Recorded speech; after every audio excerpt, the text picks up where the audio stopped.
Hi, it's Don Southerton and a September 2019 edition of Everything Korea. Let's go ahead and get started. So this morning, in a post by the World Economic Forum, I was pleased to read mention of a newly published book by Uni Hong. The book's title is The Power of Nunchi, which she calls the guiding principle of Korean life.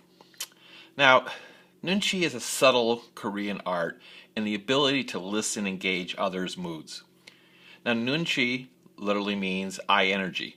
Nun, eye, chi, energy. To give you some insights as well as some personal experiences, Nunchi is a highly social sensitivity that Koreans use to discern another's mood and to communicate effectively in what is called a high context culture like Korea.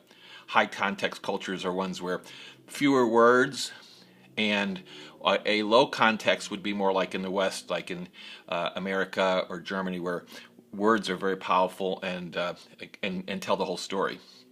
Now, it's closely tied to sensing someone's kibun. Now, kibun is another Korean word which relates to the mood, current feelings, and a state of mind. Now, within Nunchi, Koreans use nonverbal cues to convey emotions and meanings through facial expressions, voice pitch, the volume, as well as intonation. So a lot of subtleties. Nunchi relies highly on understanding one's status relative to the person one is interacting with. So juniors are likely to remain silent in presence of a senior, and seniors can use Nunchi in turn to read a junior, especially if out of respect the junior may not want to share something that's troubling to his senior, like such as bad news, or even speak frankly on an issue. Now I'm going to give you two personal examples of this. So many years ago I was working with a Korean team, and the senior Korean we had a meeting, and then at the end of the meeting there was some casual chat, and he asked me if I'd be attending an upcoming event. And I looked a little bit like confused, like, what event? And he's there, well, didn't you receive that letter? And I said, no.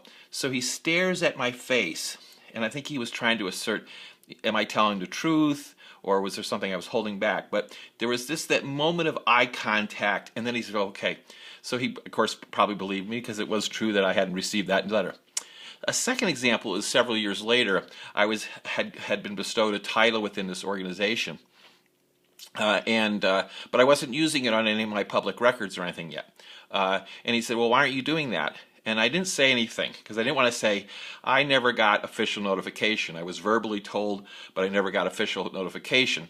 So he looks at me, he looks at my face, and without me having to say all that to him, who is my senior, he's there, oh, I didn't send you that letter yet, did I? So again, this is examples of how it can be used as interplay within the relationship. Now, to give you two final examples, there is a phrase in Korean called Nunchi itta, and that refers to someone who is quick-witted, can understand the situation quickly, and has common sense. So in contrast, then there's also a phrase called Nunchi upta, and that refers to someone who is clueless or has poor Nunchi.